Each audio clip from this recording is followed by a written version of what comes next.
London, 1829. The morning fog clung to the cobblestones of Mayfair as Marion Pemberton adjusted her worn shawl against the October chill. At 35 years of age, she had long accepted her place in the household, neither servant nor true family, but somewhere uncomfortably between. Her younger brother's wife, Catherine, made certain Marion understood the charity extended to her, though the word itself was never spoken aloud. "Aunt Marion, do hurry," called her niece Arabella from the carriage already waiting at the curb. The girl's voice carried that particular tone of impatience reserved for those who must wait upon their inferiors. "We shall be late for the modiste, and Lady Thornbury has already secured the morning's best appointment time." Marion gathered the parcels Catherine had thrust into her arms: fabric samples, fashion plates torn from La Belle Assemblée, a list of requirements written in Catherine's imperious hand. She climbed into the carriage with as much dignity as one could muster, while laden like a pack mule, settling onto the backward-facing seat without being asked. Arabella, 17 and beautiful in the way of girls who have never known hardship, arranged her azure pelisse with studied care. Beside her sat her sister Louisa, 15 and already showing signs of surpassing even Arabella's considerable charms. Both girls possessed their mother's golden hair and porcelain complexion, gifts that nature had inexplicably withheld from Marion, who bore her father's darker colouring and angular features. "Mamma says we must have new gowns for the Sinclair ball," Arabella announced, studying her reflection in a small hand mirror. "She believes the Duke of Harrington will be in attendance, and it would be most advantageous if he were to notice me." "The Duke of Harrington?" Louisa leaned forward with interest. "But surely he is too old for you, Bella. Why, he must be at least 30. "He is 32, Arabella corrected with a superior air, "and age matters little when one possesses a dukedom, 3 estates, and an income of £40,000 per annum." She glanced at Marion with barely concealed disdain. "Is that not so, Aunt? You would certainly overlook such trifling matters as age or appearance for such a prize, I imagine." Marion kept her expression neutral, a skill honed over years of similar barbs. "I imagine the Duke will choose according to his own preferences, whatever they may be." "His preferences are well documented," Arabella replied. "Lady Thornbury told Mamma that he seeks a bride of impeccable breeding, beauty and youth, someone who can grace his table and provide heirs without difficulty." The unspoken comparison hung in the air, everything Marion was not and could never be. The modiste's shop on Bond Street was a flutter of activity, with seamstresses pinning and measuring, while Catherine held court among the fashion plates.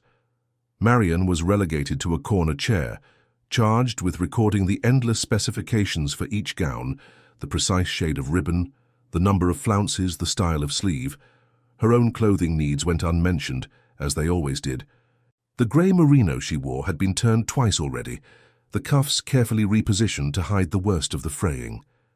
"Miss Pemberton," the modiste addressed her only once, and then with visible reluctance, "your sister-in-law inquires whether you require anything for the upcoming season?" Marion felt the weight of Catherine's expectant gaze, recognized the test for what it was. To ask for anything would be deemed presumptuous. To demur would prove her awareness of her place. "I am quite content with my current wardrobe, thank you. Perhaps a new fichu would be practical if one could be managed without inconvenience." Catherine's smile was thin and satisfied. "How sensible you are, Marion. It is one of your few admirable qualities." She turned back to the modiste. "The grey cambric will suffice for my sister-in-law. Something serviceable and modest." As autumn progressed toward winter, Marion's days fell into their familiar pattern. She rose early to help the younger children with their lessons, accompanied Catherine on morning calls, read aloud to her brother Thomas in his study while he attended to correspondence, and spent her evenings with needlework in the corner of the drawing-room while the family entertained guests. She was present but peripheral, acknowledged but ignored, useful but unvalued. The Sinclair ball arrived on a crisp November evening. Marion had spent the afternoon dressing Arabella and Louisa, arranging their hair, fastening their jewels, listening to their excited chatter about which gentlemen might request their hands for dancing. Her own preparation consisted of pressing her one evening dress, a burgundy silk that had been fashionable a decade ago, and pinning her dark hair in a simple knot. "Gracious, Aunt Marion," Arabella remarked upon seeing her. "That gown is positively ancient. Do try to keep to the shadows this evening. We should not want anyone thinking you belong to our party." The Sinclair ballroom blazed with candlelight reflected in crystal chandeliers. The cream of London society swirled across the floor in a kaleidoscope of silk and satin, while musicians filled the air with Strauss. Marian followed her family inside, immediately seeking the row of chairs where chaperones and companions gathered, those women rendered invisible by age or circumstance. "Mrs. Blackwood," she greeted the elderly widow beside her, a woman whose acid tongue was legendary among the ton. "Miss Pemberton. Come to watch your nieces collect admirers like posies, have you?" Mrs. Blackwood's eyes, sharp despite her 70 years, missed nothing. "That elder one has set her cap for the Duke of Harrington, unless I miss my guess." "So I understand," Marian replied neutrally. "Ambitious chit. The Duke is not so easily caught as all that." Mrs. Blackwood leaned closer, her voice dropping conspiratorially. "They say he has exacting standards. His late mother was a woman of exceptional character, and he seeks the same in a wife. Beauty alone will not suffice." Marian watched Arabella curtsy to a succession of young men, her laugh carefully modulated to suggest delight without enthusiasm, interest without eagerness.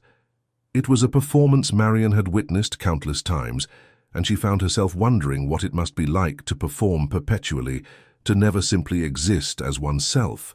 The evening proceeded as such events always did. Marian accepted a glass of orgeat from a passing footman, made conversation with other wallflowers, and tried not to notice how carefully people's eyes slid past her, as though meeting her gaze might somehow acknowledge her existence in ways that made them uncomfortable. She had become expert at rendering herself negligible, at occupying space without claiming it. She did not notice him at first. The Duke of Harrington entered without fanfare during a country dance. His arrival marked only by the subtle shift in the room's energy, the way conversations paused mid-sentence and eyes turned as though pulled by invisible threads. Marian, intent on retrieving a dropped fan for Mrs. Blackwood, only looked up when the elderly woman gripped her arm with surprising strength. "The Duke," Mrs. Blackwood breathed. "By merciful heavens, the man has presence." Marian followed her gaze to the figure now standing near the ballroom entrance. The Duke of Harrington was not what she had expected. Society's description had led her to anticipate someone polished and remote, a man whose wealth and position rendered him somehow separate from common humanity.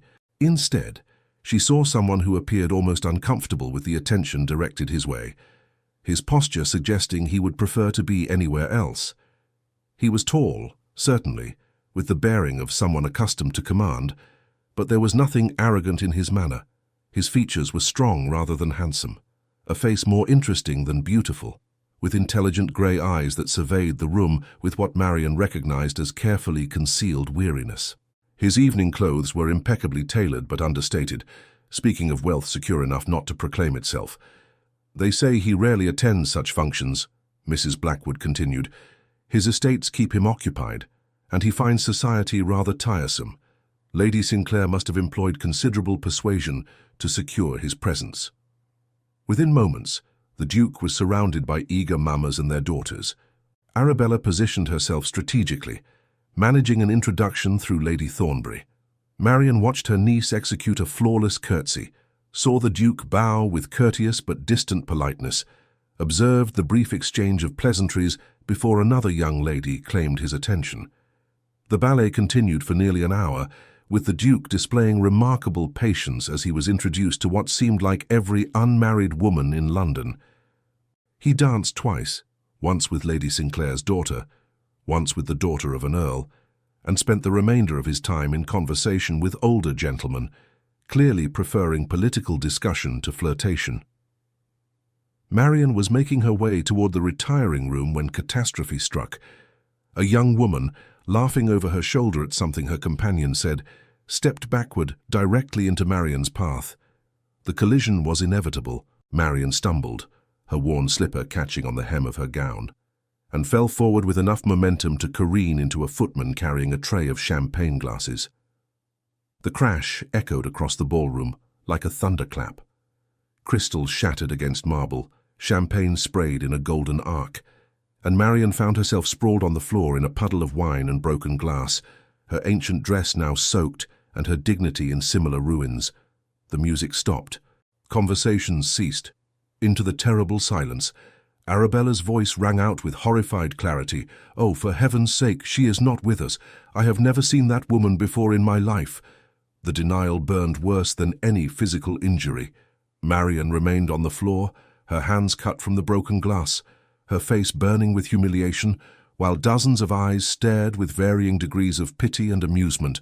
A servant rushed forward with a cloth, but Marian waved him away, determined to extract herself without creating further spectacle. A hand appeared in her line of vision, palm up, steady and expectant. Marian followed the hand to its owner and found herself looking up into the face of the Duke of Harrington. He stood over her, his expression grave but not unkind, his offered assistance brooking no refusal. "Allow me," he said quietly. His voice was deeper than she had expected, with a quality she could not quite name, something genuine beneath the formal courtesy. Marian placed her hand in his, feeling the strength of his grip as he drew her effortlessly to her feet. Her legs trembled beneath her, whether from shock or shame she could not say. The Duke's other hand moved to steady her elbow, his touch firm but gentle. "Are you injured?" he asked, noting the blood beginning to seep through her glove.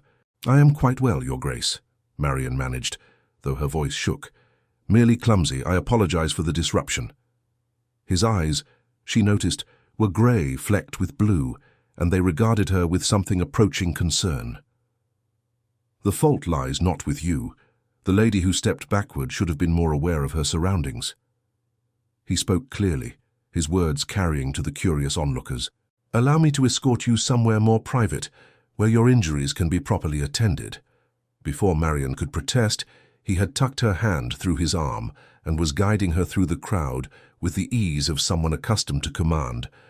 People parted before them like the Red Sea before Moses, their faces registering varying degrees of shock at the sight of the Duke of Harrington escorting the woman who had just provided the evening's entertainment.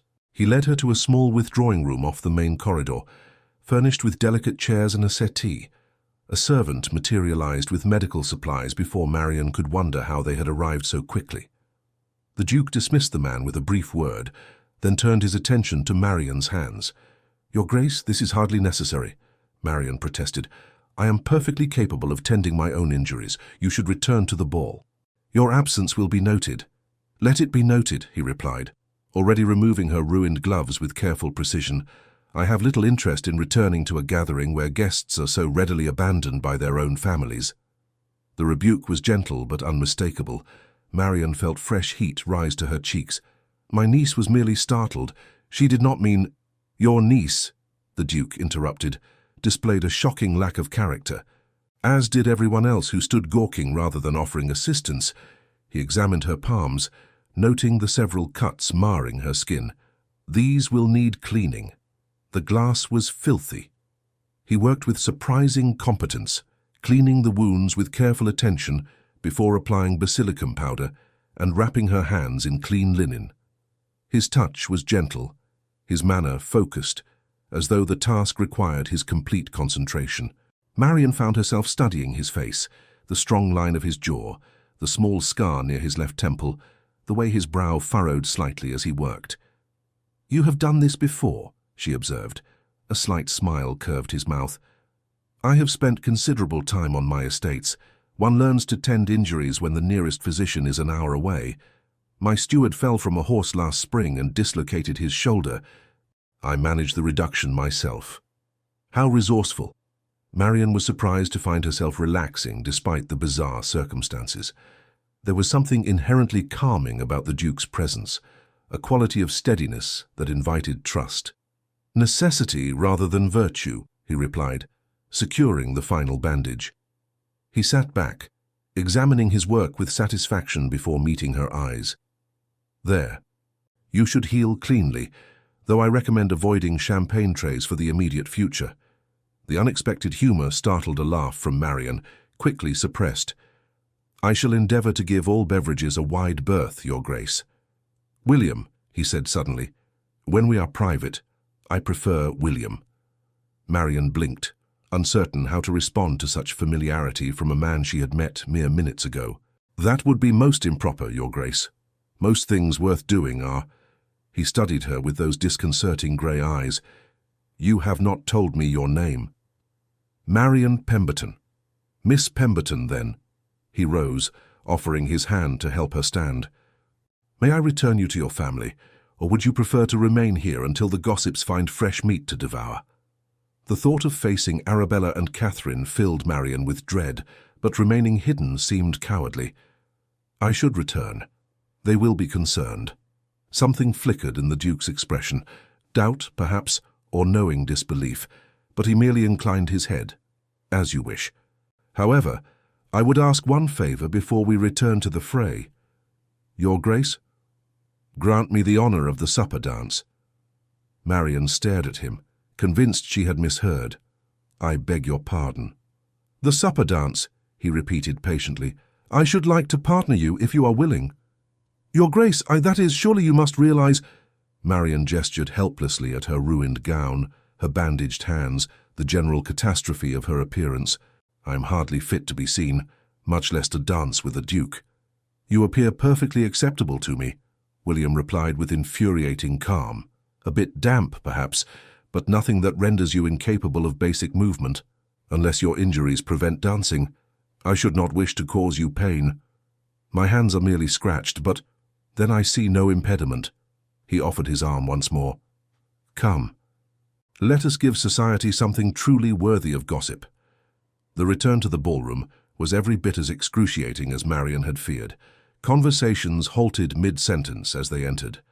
Eyes tracked their progress across the floor with the intensity of hounds sighting a fox. Catherine's face registered shock quickly masked by calculation, while Arabella looked as though she might swoon from mortification. True to his word, the Duke remained at Marian's side until the supper dance began. When the opening strains of a waltz filled the ballroom, he led her onto the floor with the same quiet confidence he had displayed throughout their acquaintance. Marian, who had not danced in years, found herself following his lead with surprising ease. "You dance well," he observed, as they turned in time to the music. "You sound surprised." "I am surprised by a great many things this evening." His hand at her waist was warm through the damp fabric of her gown, not least by the discovery that the most interesting person at this tedious affair was hiding among the chaperones.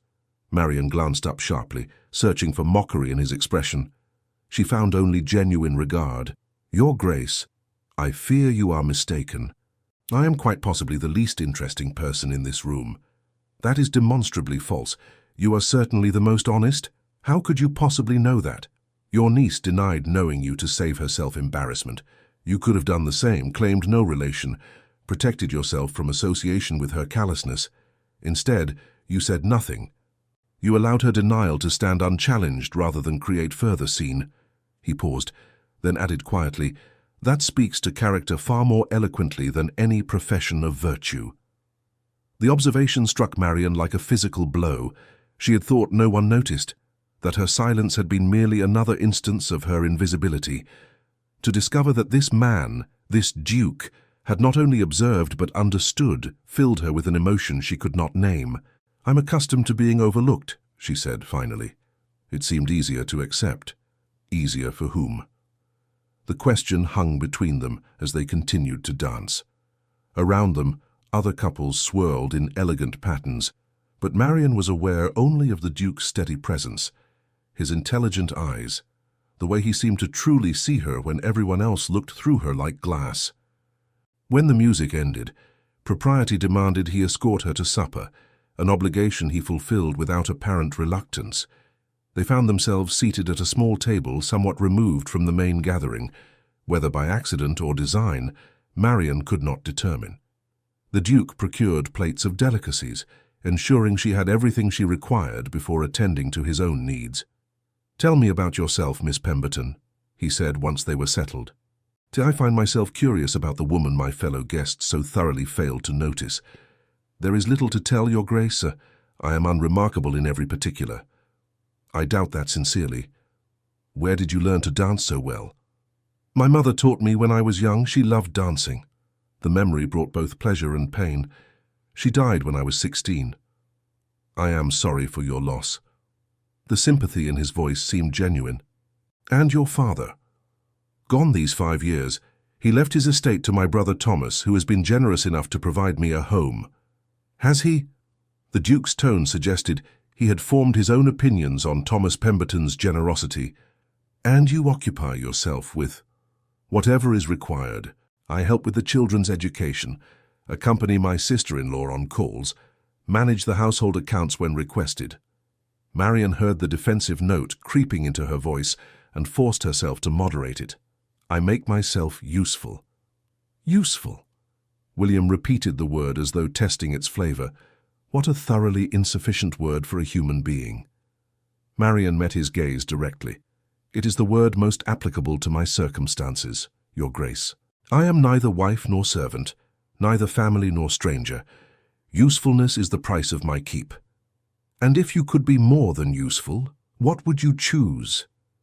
The question was so unexpected, so genuinely curious, that Marian found herself answering honestly. I would have a cottage somewhere quiet, nothing grand, just a small place with a garden and enough books to last a lifetime.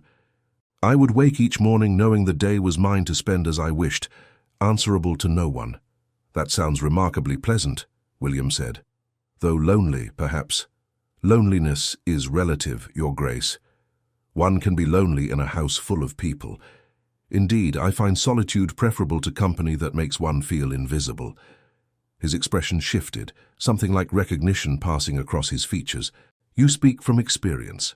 I speak from 15 years of experience, Marian confirmed. But I should not complain. Many women have far less than I do. Having less than nothing is hardly a compelling recommendation for one's circumstances. William leaned forward slightly. Miss Pemberton, I hope you will not think me forward, but I find myself wanting to know you better. Might I call upon you?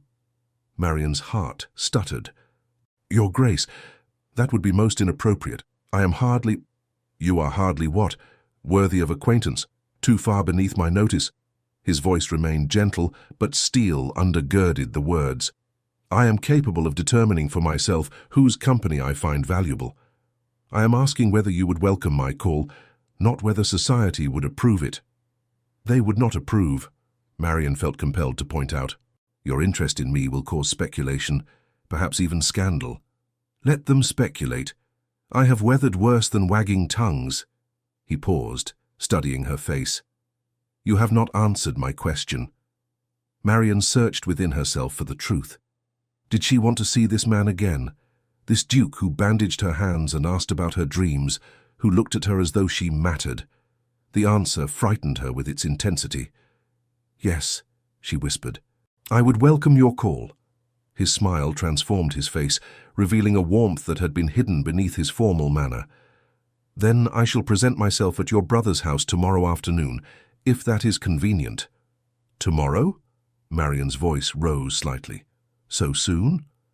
I see little point in delay when one has found something worth pursuing.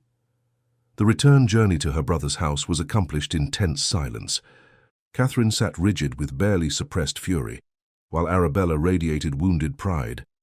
Thomas, who had witnessed the evening's events with typical oblivious contentment, seemed puzzled by the charged atmosphere. Extraordinary thing, the Duke dancing with Marian as he ventured. Very civil of him after your tumble. Decent fellow, Harrington. We discussed agricultural reform for half an hour. Remarkably well informed on crop rotation. The Duke, Catherine said with icy precision, made Arabella a laughingstock. Everyone saw him ignore her to dance with her spinster aunt. It was mortifying. I hardly think, Thomas began, but his wife cut him off. You never think, Thomas. That is the difficulty. Catherine turned her glare on Marian. I hope you are satisfied with this evening's work. You have ruined your niece's prospects for the entire season. Catherine, that is hardly fair, Thomas protested weakly. Marian did not choose to fall. She chose to accept the Duke's attention. She could have demurred, made excuses, done something to deflect his misguided charity. Instead, she paraded about the ballroom like— Catherine struggled for words adequate to her outrage. Like what, Catherine? Marian asked quietly. She was exhausted. Her hands throbbed, and something inside her had crystallized into rebellion. Like someone worthy of basic courtesy, like a human being rather than a piece of furniture. The carriage fell silent. Thomas looked shocked, while Catherine's face mottled with anger. Arabella stared at Marian as though she had sprouted a second head. "How dare you speak to me in such manner?" Catherine hissed.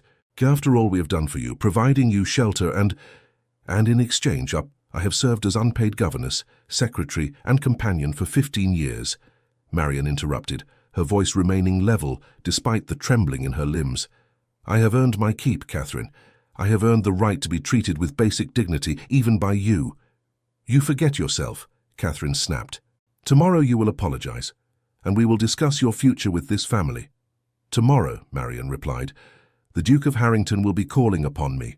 I suggest you prepare for that eventuality rather than planning my exile." The statement landed like a grenade. Even Thomas appeared stunned. Catherine opened her mouth, closed it, then opened it again like a fish gasping for air. Finally, she managed, "The Duke is calling." "Here?" "He requested permission, which I granted." Arabella found her voice. "You cannot possibly believe he intends anything serious. He was merely being kind after your accident. Tomorrow he will send a note with some excuse, and that will be the end of it."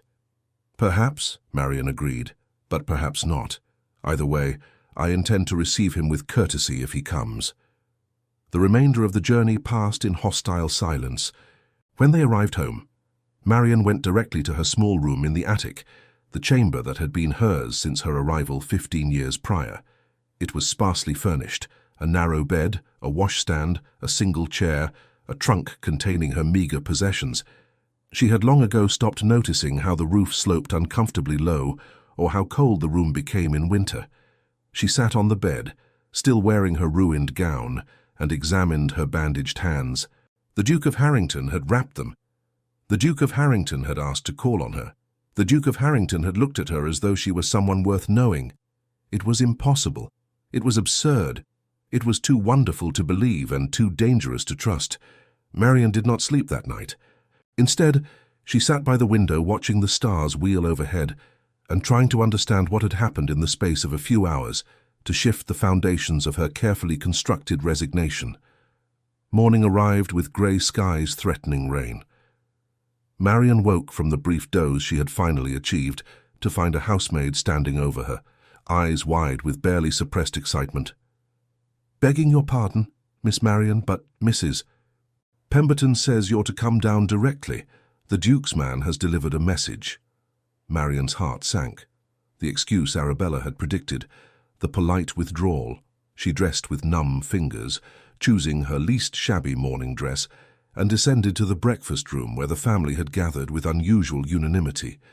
Catherine held a cream-coloured card, her expression oscillating between triumph and confusion. "The Duke," she announced without preamble, "will call at 3 o'clock this afternoon. He has requested an audience with you specifically, Marian, though he has graciously extended greetings to the entire family." "How extraordinary," Thomas remarked through a mouthful of toast. "Quite an honor, really. We must have Cook prepare something special." "We must do more than that," Catherine corrected sharply, her calculating gaze fixed on Marian. You will wear your grey silk. Your hair must be properly dressed. Arabella will lend you her pearl earbobs. When the Duke arrives, you will comport yourself with the utmost propriety and defer to Arabella at every opportunity." "I beg your pardon," Marian said carefully. "It is obvious the Duke's interest stems from sympathy after your accident.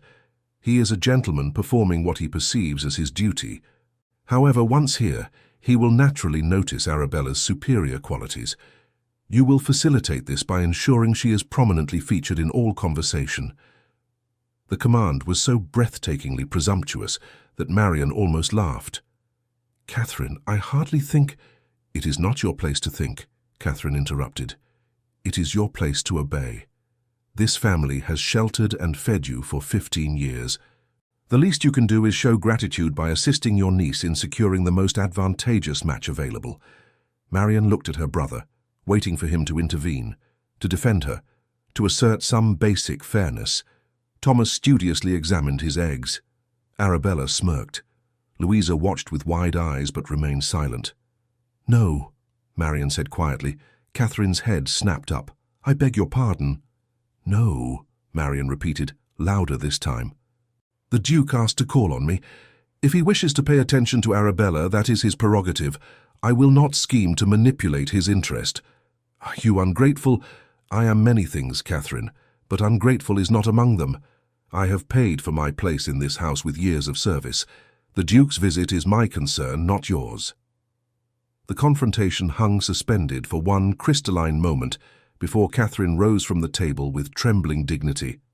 "Very well.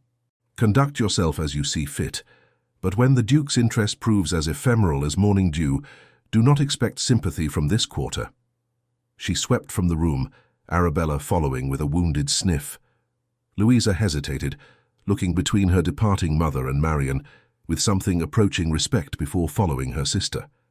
Thomas finally raised his eyes from his plate. "That was unwise, Marian. Catherine will make you pay for that defiance. She has been making me pay for breathing for 15 years, Thomas. At least now I shall have earned her ire honestly."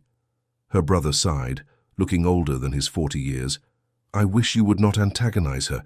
It makes life difficult for all of us."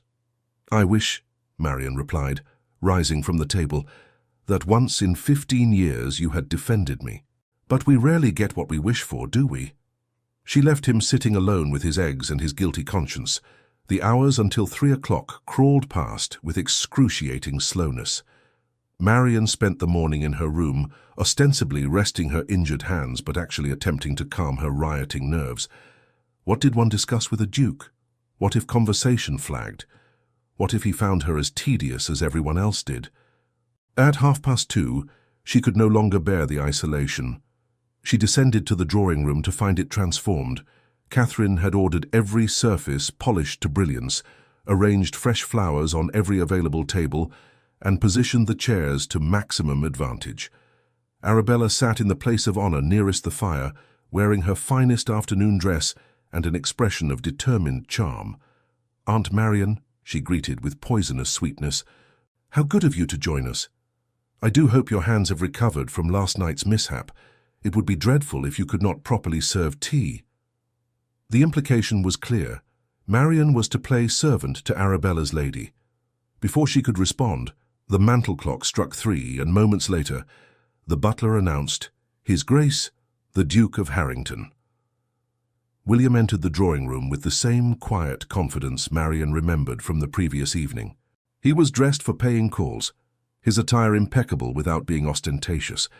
His eyes swept the assembled family before settling on Marian with unmistakable warmth.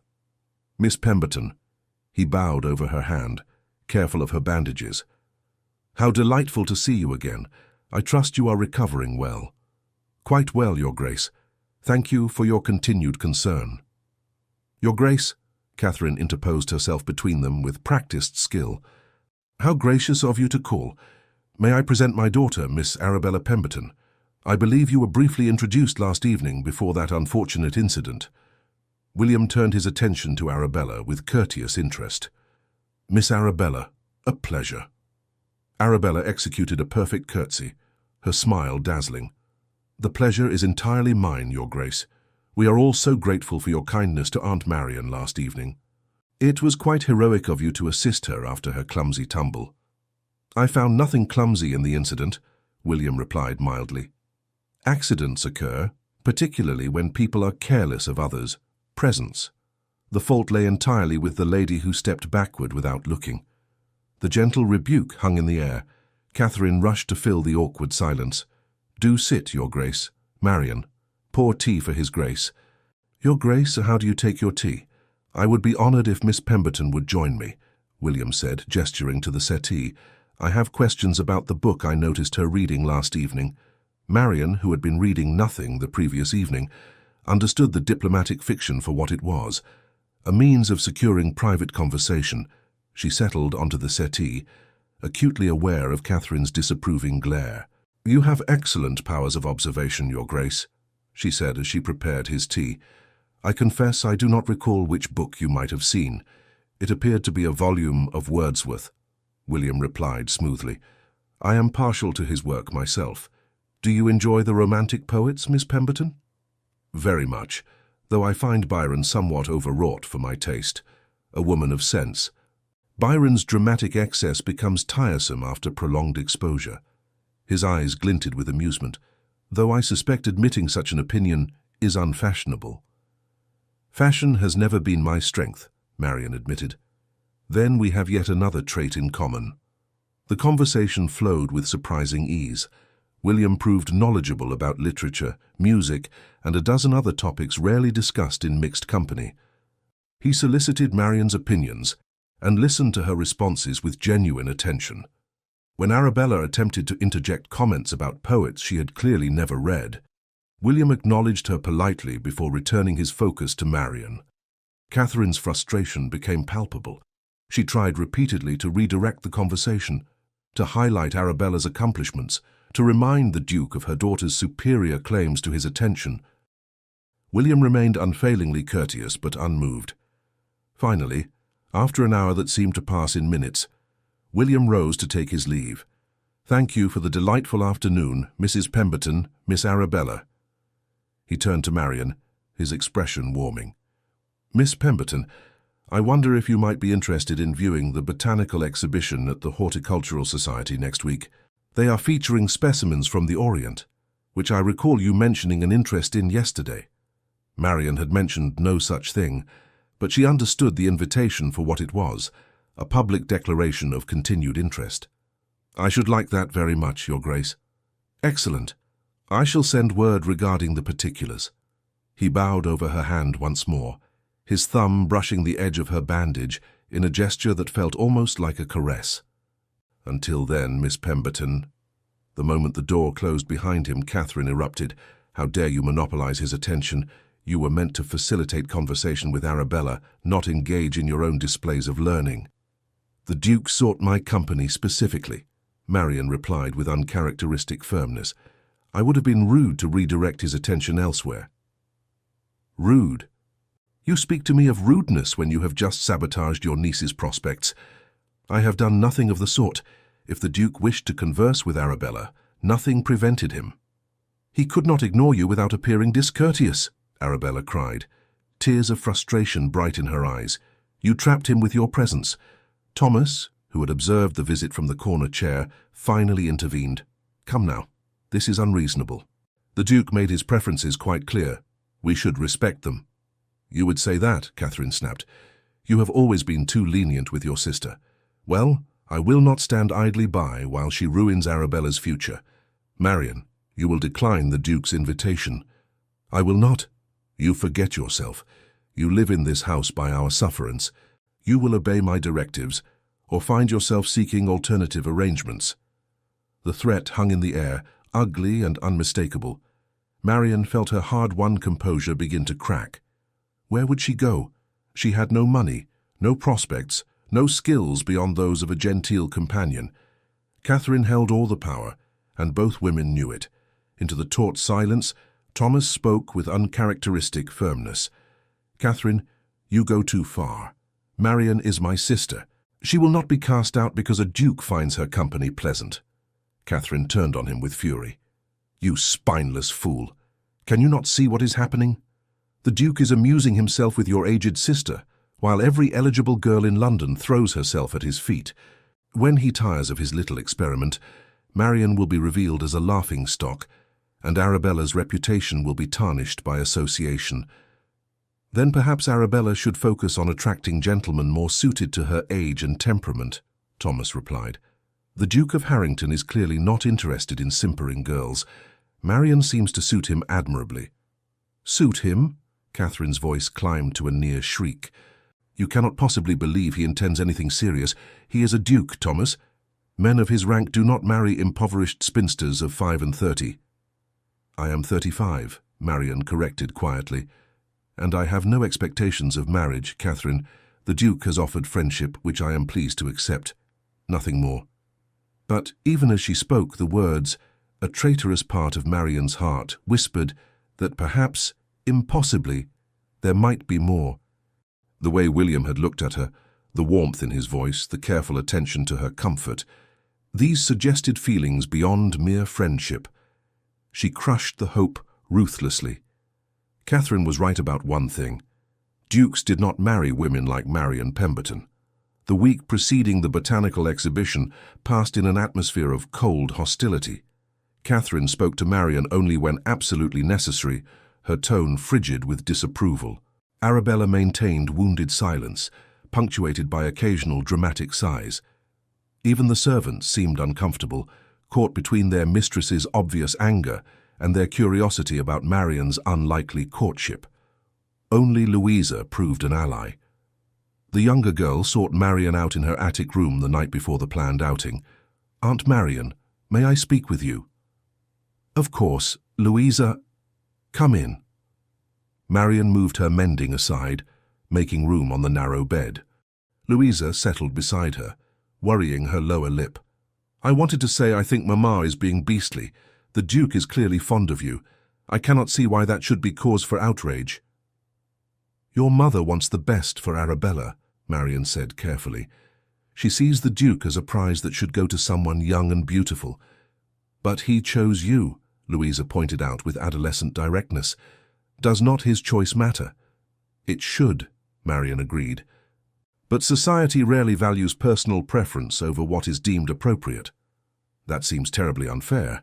Louisa was quiet for a moment, then asked shyly, "Do you love him, Aunt Marion?" The question pierced Marion like a blade. Did she love William? They had met only twice and conversed for a few hours total. Love required time to develop, shared experiences, mutual understanding. And yet there was something about him, his kindness, his intelligence, the way he made her feel seen after years of invisibility, that had already burrowed into her heart. "I hardly know him well enough for love," Marion replied, evading the question.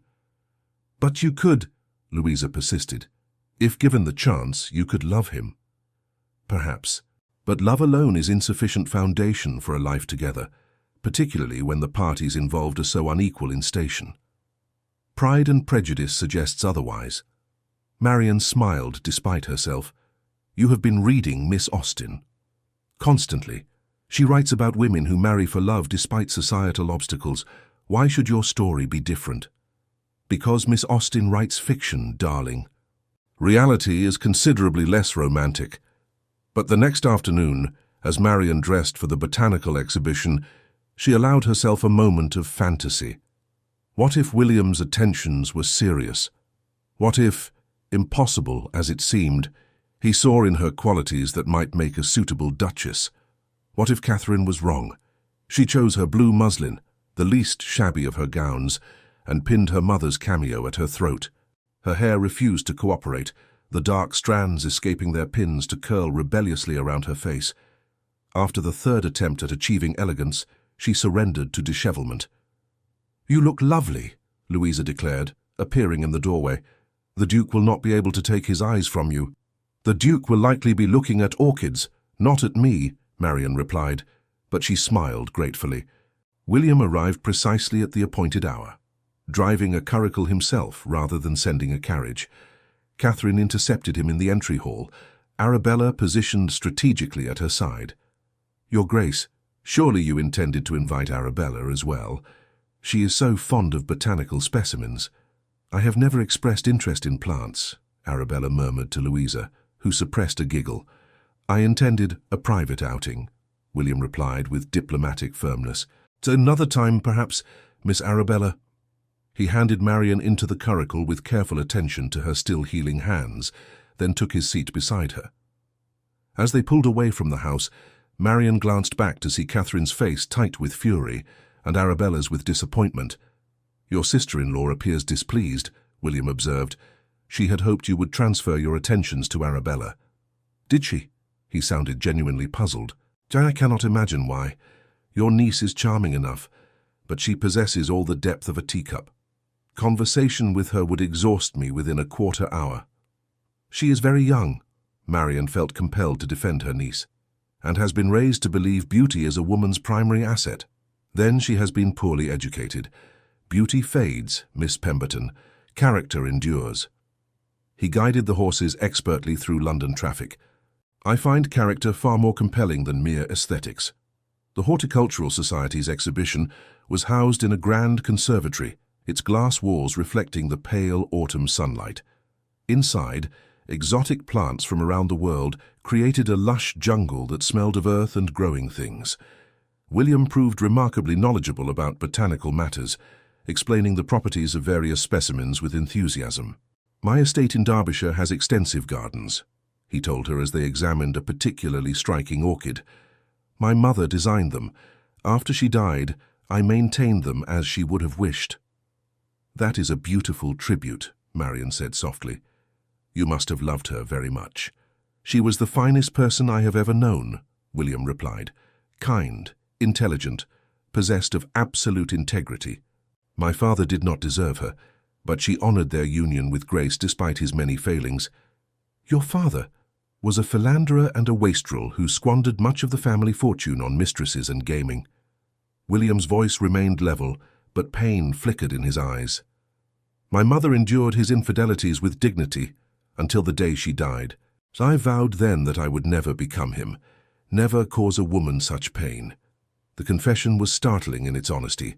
Marion touched his arm gently. "That you recognize his faults and consciously choose a different path speaks well of your character." "Does it? Sometimes I wonder if I have overcorrected. I kept myself apart from society, from relationships, for fear of causing harm." "It has been a lonely existence."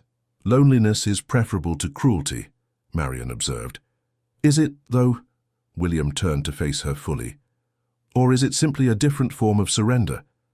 They stood among the orchids, surrounded by exotic beauty, and Marion felt the moment shift into something profound. William was offering her something, a glimpse into his guarded heart, a vulnerability that cost him dearly to reveal. "I think," she said carefully, "that there is courage in choosing connection despite fear. The risk of pain is the price of genuine intimacy." Spoken like someone who has also known loneliness. "I have known little else for the past 15 years. William's hand moved to cover hers where it rested on his arm. "Then perhaps we might ease each other's solitude." The words were gentle, almost casual, but Marion heard the weight behind them. This was courtship, she realized with dawning wonder. Careful, respectful courtship from a man who valued her thoughts and sought her company. It was so different from the frenzied social maneuvering she had observed in Arabella's pursuit of eligible men that she almost failed to recognize it. "I would like that very much," she replied, her voice barely above a whisper. They continued through the exhibition, but the botanical specimens became mere background to their conversation. William spoke of his estates, his responsibilities, his frustrations with Parliament's glacial pace of reform. Marion found herself sharing thoughts she had never voiced to anyone. Her love of learning thwarted by lack of access to advanced education, her desire for purpose beyond usefulness, her fear that life was passing while she remained frozen in perpetual waiting. "You need not wait any longer," William said as they paused near a collection of ferns. "If you wished, you could have independence, purpose, a life of your own choosing." "How?" "I have no fortune, no prospects for earning one." "You could marry." The statement hung between them, heavy with implication. Marion's heart began a painful rhythm against her ribs. "Your Grace?" "William," he corrected. "Please, when we are alone, call me William." "William, then?" The name felt strange on her tongue, intimate and forbidden. "Child, you cannot mean to suggest what I think you are suggesting. Can I not?" He turned to face her fully, his grey eyes intent. "Marion, I am 32 years old. For the past decade, I have been pressed to marry by family, by society, by the weight of duty and expectation. I have refused because I would not repeat my father's mistake of marrying for advantage rather than regard." "But I am hardly an advantageous match," Marion protested. "I bring you nothing, no fortune, no connections, no beauty to grace your table." "You bring yourself," he replied simply. "Your intelligence, your honesty, your kindness, your strength. Those are the qualities I value, Marion. Those are the things that make a marriage bearable rather than an endurance." "You speak of marriage as though it were inevitable between us," Marion said, her voice shaking. We have known each other mere days. Days can be enough when one recognizes what one has been seeking. William took her hand, careful of her healing cuts. I am not proposing immediately, Marion. I am asking permission to court you properly, to give us both time to determine whether this regard we feel might deepen into something permanent. Society will mock you, she warned. They will say you have taken leave of your senses. Let them say what they wish. I learned long ago that society's approval is a poor foundation for happiness. Marion searched his face, looking for signs of deception or momentary fancy. She found only sincerity and a hope that mirrored her own. Very well, she said finally. You may court me, William, though I suspect we are both quite mad. His smile transformed his features, revealing joy that had been carefully hidden. Then we shall be mad together. News of the Duke's courtship spread through London society with the speed of wildfire. Within days, every drawing room in Mayfair buzzed with speculation about the improbable match. The reactions ranged from disbelief to outright mockery. The Duke has clearly suffered some mental affliction, pronounced Lady Weatherby at her weekly card party. To pursue a woman of Miss Pemberton's age and circumstances defies all reason. Perhaps he values qualities beyond youth and fortune, suggested Mrs. Hartwell, one of the few voices of support in the sea of censure. Miss Pemberton is known to be a woman of excellent character. Character, Lady Weatherby sniffed. Character does not produce heirs, Mrs. Hartwell. The Duke requires a young, fertile wife capable of securing the succession. Miss Pemberton is 35 if she is a day. The whole affair is most irregular. The gossip reached Marion through various channels, each report more cutting than the last. She bore it with outward composure, but privately, each whispered criticism felt like a small death. Perhaps they were right. Perhaps William's interest would fade once he recognized the absurdity of his choice. But William, it seemed, was immune to society's opinions. He called on Marion 3 times a week, took her driving in the park, escorted her to the theatre, and made no secret of his preference for her company. His attentiveness only intensified the speculation and, among some quarters, the hostility.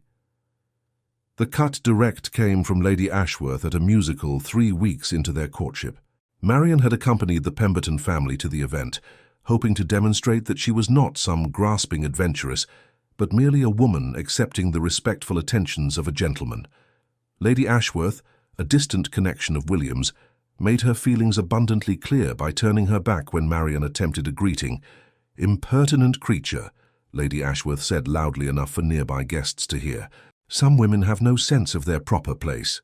The insult burned, but Marion kept her head high and moved past without acknowledging it.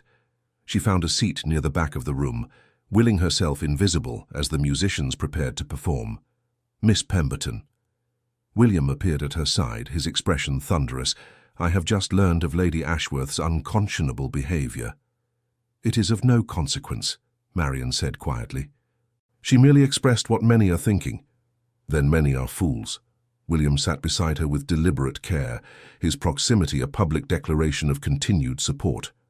"I will not tolerate such treatment of you, Marion. Lady Ashworth will receive a visit from me expressing my profound displeasure. Please, do not make matters worse. Your defense of me only fuels speculation that I have somehow bewitched you." "Let them speculate." He took her hand, scandalously uncaring of the audience. "I will not pretend indifference to protect the sensibilities of people whose opinions I do not value." His loyalty moved her beyond words. In that moment, surrounded by hostile whispers and curious stares, Marion felt something shift inside her heart. This was not infatuation or gratitude for his kindness. This was love, terrifying and absolute, for a man whose regard might yet prove her undoing. The musicale proceeded, but Marion heard nothing of the performance. She was aware only of William beside her, his hand still clasping hers, his presence a bulwark against the sea of disapproval. When they departed, he handed her into his carriage with tender care. "I am sorry you were subjected to such treatment," he said once they were private. "You deserve better." "I knew what I risked in accepting your attentions," Marion replied. "Society does not easily forgive those who violate its expectations." Society may go hang. William's vehemence surprised her. I will not apologize for choosing a woman of substance over an empty-headed girl whose sole recommendation is youth and a pretty face. But your family, my family will accept my choice or reconcile themselves to disappointment. He paused, then added more gently, Marian, I must ask you something of great importance. Her heart stuttered. Yes. Are you courting me from genuine affection, or from fear of your circumstances?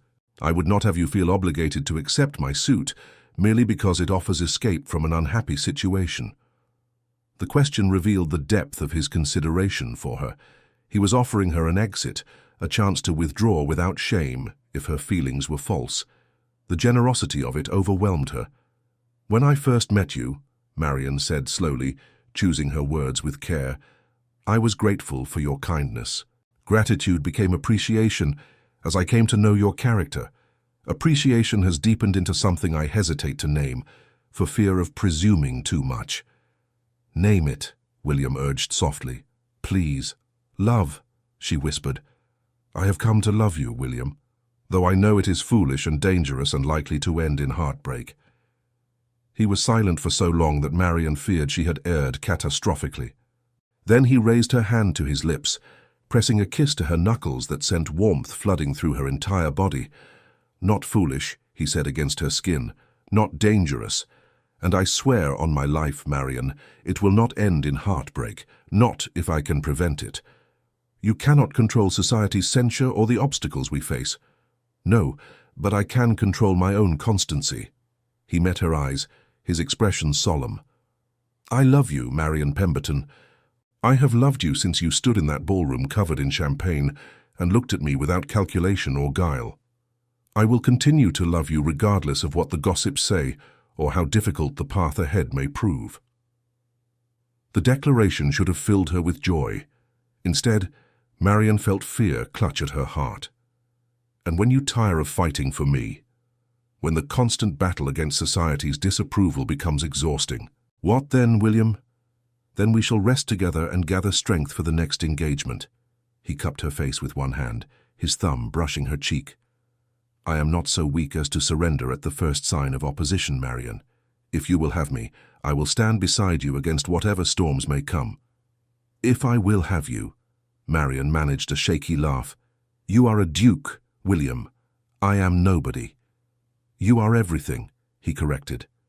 And I am asking, formally and with full understanding of the implications, whether you will consent to become my wife. The world seemed to hold its breath. Through the carriage window, Marian could see London passing by, the grand houses, the gas lamps beginning to flicker to life, the fashionable people hurrying to their evening engagements. It was a world that had never welcomed her, never valued her, never seen her as anything more than an inconvenient spinster. But William saw her differently. William saw her truly. Yes, she said, the word both surrender and victory. Yes, I will marry you. His kiss was gentle, reverent, and utterly perfect.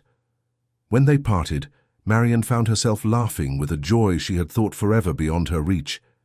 We shall have to tell your family, William said, practical even in the midst of emotion. I should formally request your brother's permission. Thomas will grant it eagerly, Marian predicted. Catherine will have an apoplexy. I find I am surprisingly unconcerned with Catherine's medical episodes, William smiled. When shall we make the announcement? Soon, I suppose. There is little point in delay. Marian hesitated, then voiced the fear that had been gnawing at her. William, are you certain?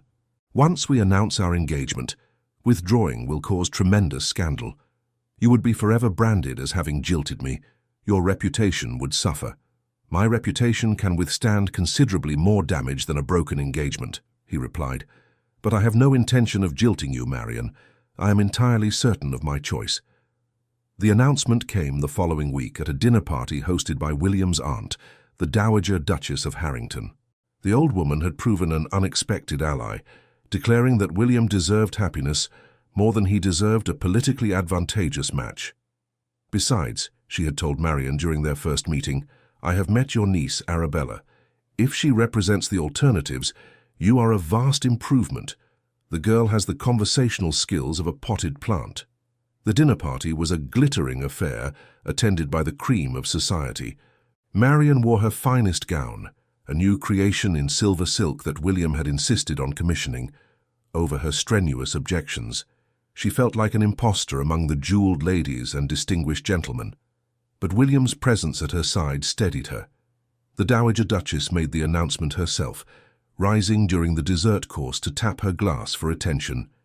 "My friends, I have the privilege of sharing joyous news. My nephew, the Duke of Harrington, has done me the honor of requesting my blessing for his engagement to Miss Marian Pemberton, which I have gladly given. Please join me in congratulating the happy couple." The silence that followed was profound and uncomfortable. Shocked faces turned toward Marian and William. Someone dropped a spoon. Lady Ashworth looked as though she might faint. Then, from the far end of the table, an elderly earl raised his glass. Harrington always did have excellent judgment. To the Duke and his bride. The toast was taken up gradually, though several guests merely raised their glasses without drinking, their disapproval evident. Marian felt the weight of their scrutiny and fought the urge to flee. William leaned close, his voice for her ears alone. "Steady, my love. Let them stare. They will grow accustomed eventually." But growing accustomed proved more difficult than William anticipated. The formal announcement in the Times brought a deluge of responses ranging from tepid congratulations to outright hostility. Several of William's relations wrote demanding he reconsider. The betting books at White's carried wagers on whether the marriage would actually take place. Catherine's reaction was volcanic. She descended on Marian's room the morning after the announcement, her face mottled with rage. "You have ruined us!" she shrieked. "Absolutely ruined us! Arabella will never make an advantageous match now, not when her aunt is the subject of such ridicule. Catherine, I hardly think, you never think. That is your great failing, Marian. You accepted the Duke's attentions with no consideration for how it would affect this family." Catherine paced the small room like a caged animal. "Everyone is laughing at us. They say the Pembertons are social climbers who put forward their spinster aunt to trap a duke." "No one who knows me could believe such a thing," Marian replied, though her stomach churned with anxiety. "No one knows you, Marian. You are nothing, nobody. And now you have attached yourself to one of the most prominent men in England and dragged us all into the scandal." Thomas appeared in the doorway, his expression troubled. "Catherine, please moderate your tone." "The servants—" "I care nothing for the servants," Catherine whirled on her husband. "Your sister has made us a laughingstock, and you stand there wringing your hands like a useless fool." "That is quite enough," Thomas said with rare firmness. "Marian has accepted an honourable proposal from a respectable gentleman. There is no scandal in that." "No scandal?" Catherine laughed bitterly. "Half of London believes she used witchcraft to ensnare him. The other half assumes she must be carrying his bastard." The accusation was so vile that Marian felt physically ill. "How dare you suggest such a thing?" "I dare because I know you, Marian Pemberton. You are desperate, alone, and willing to do whatever necessary to escape your circumstances. Well, you may have secured your future, but you have destroyed Arabella's prospects in the process." "If Arabella's prospects depend on my obscurity, then they were never substantial to begin with," Marian replied, her voice shaking. "I am sorry you are distressed, Catherine, but I will not apologize for accepting happiness when it was offered to me." Catherine drew herself up with icy dignity. "Then you leave me no choice. You are no longer welcome in this house. Pack your things and remove yourself immediately." "Catherine," Thomas protested, "you cannot simply cast out my sister." "I can and I will. She has made her choice. Let her live with the consequences." Marian looked at her brother, waiting for him to intervene more forcefully, to defend her as family should. Thomas opened his mouth, closed it, then turned away. The betrayal cut deeper than Catherine's venom. "Very well," Marian said quietly. "I shall collect my belongings and depart within the hour." She packed her few possessions with numb efficiency, folding her threadbare gowns and worn underthings into the battered trunk that had accompanied her to this house 15 years ago. Louisa appeared as she was finishing, tears streaming down the girl's face. "Aunt Marian, please do not go. This is horrid and unfair." Marian embraced her niece, one of the few genuine sources of affection in this household. I must go, darling. Your mother has made her wishes clear, but where will you stay? What will you do?" "I shall send word to William. He will arrange something appropriate." Marian managed a smile despite her roiling emotions. "Do not worry for me, Louisa. I shall be quite well. Will you still marry the Duke, if he will still have me after this scandal?" "He would be a fool not to," Louisa declared with passionate loyalty. "You are worth a dozen Arabellas." The endorsement from her young niece sustained Marian as she descended the stairs for the final time, her trunk carried by a footman who avoided meeting her eyes. Catherine and Arabella watched from the drawing-room doorway, their faces reflecting satisfaction and wounded pride respectively. Thomas was nowhere to be seen. Marian climbed into the hired hackney with her head held high, refusing to let them see how deeply the rejection wounded her. Only when the vehicle pulled away did she allow tears to fall. She directed the driver to the Dowager Duchess's residence, having nowhere else to go. The old woman received her with brisk kindness, asking no questions beyond the essential facts before installing Marian in a comfortable guest room. "Your sister-in-law is a harridan," the Dowager pronounced. "You are well rid of her." "She is protecting her daughter," Marian replied, unable to completely abandon fairness even now. "She is indulging in hysterics." The Dowager fixed Marian with a penetrating stare. "My nephew will be devastated when he learns of this. He called earlier, but has gone to his club. I shall send word for him to return immediately." William arrived within the hour, his face dark with fury when the Dowager explained the situation. He found Marian in the library, staring unseeing at a volume of poetry. "This is unconscionable," he declared without preamble. "How dare your family cast you out?"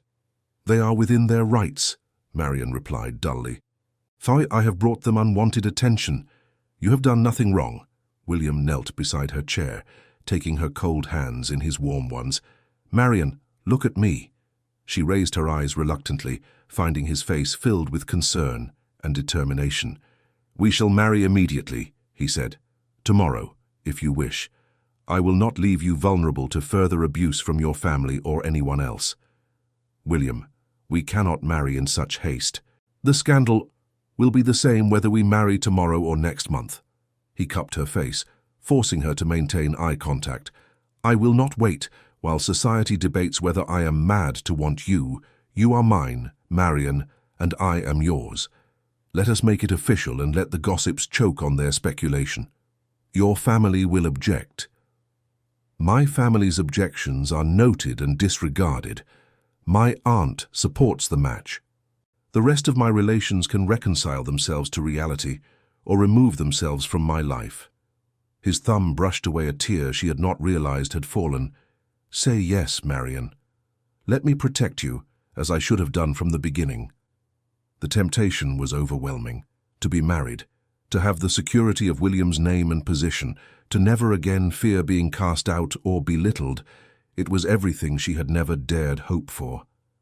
"Yes," she whispered. "Let us marry soon." The wedding took place 1 week later in the private chapel at William's Derbyshire estate. The Dowager Duchess attended, along with a handful of William's closest friends. Marian's family received invitations, but did not respond. She tried not to let their absence wound her, but the pain lingered nonetheless.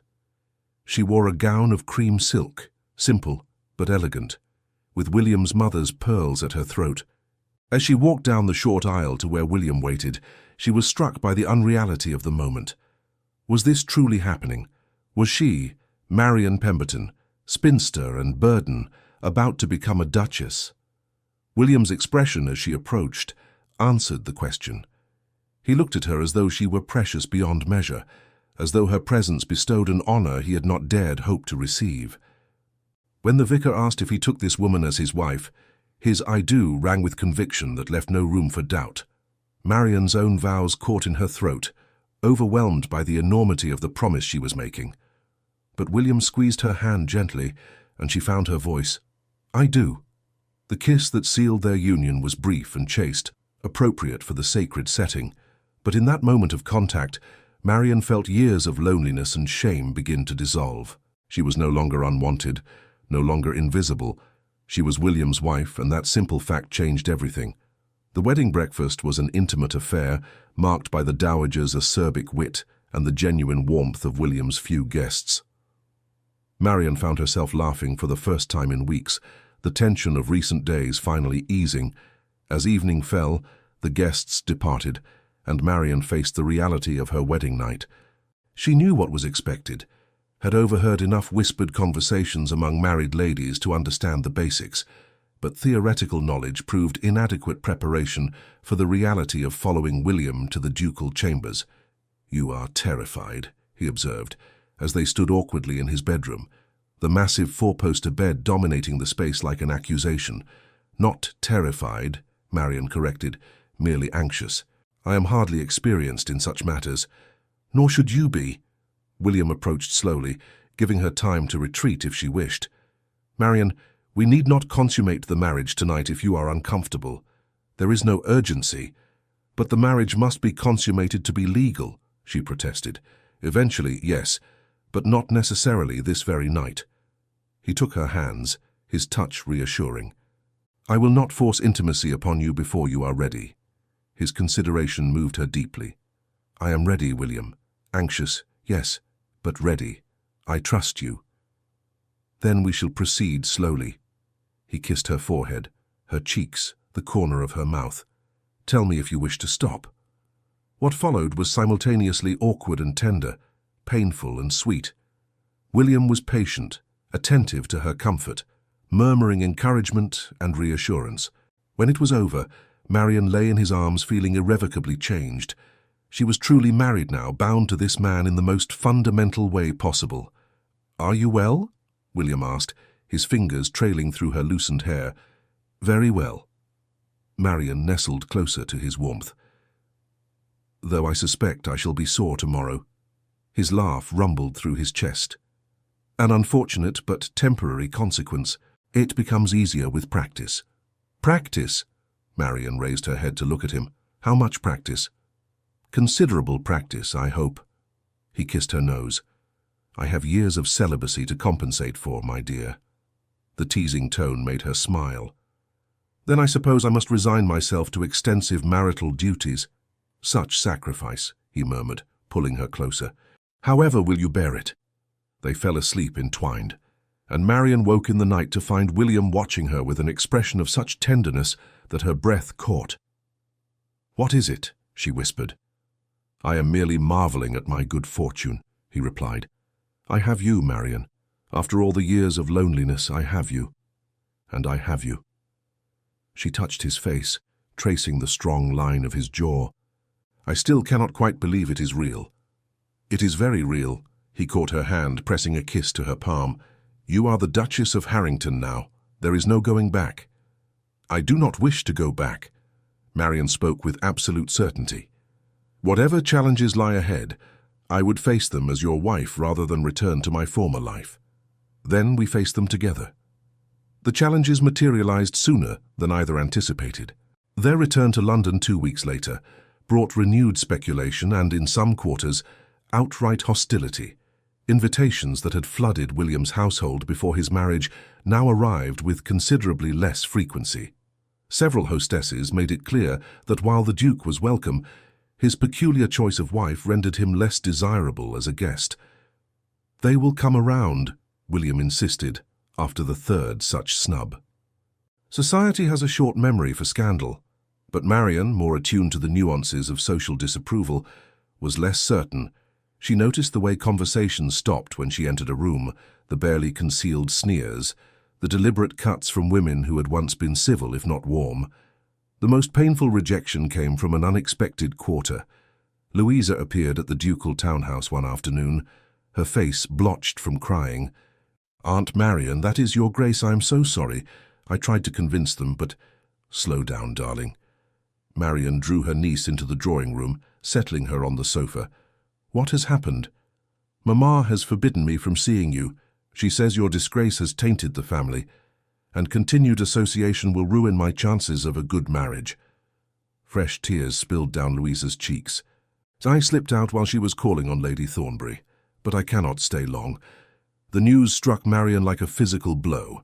She had anticipated Catherine's continued hostility, but to turn her daughters against her seemed unnecessarily cruel. "I understand," she managed. "You must obey your mother, Louisa." "But it is not fair. You have done nothing wrong. You married a duke, for heaven's sake." "How is that disgraceful?" "Your mother believes I overstepped my position," Marian explained wearily, "that I should have refused the duke's attentions to preserve Arabella's prospects." "Arabella is perfectly capable of finding her own husband," Louisa declared with adolescent certainty.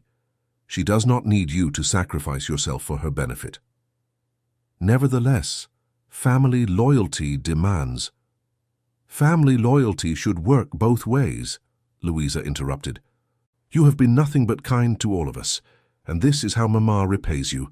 It is horrid." William entered the drawing-room, pausing when he saw Louisa's distress. "Miss Louisa, this is an unexpected pleasure." Louisa rose hastily, executing an awkward curtsy. "Your Grace, forgive the intrusion. I merely wished to see my aunt."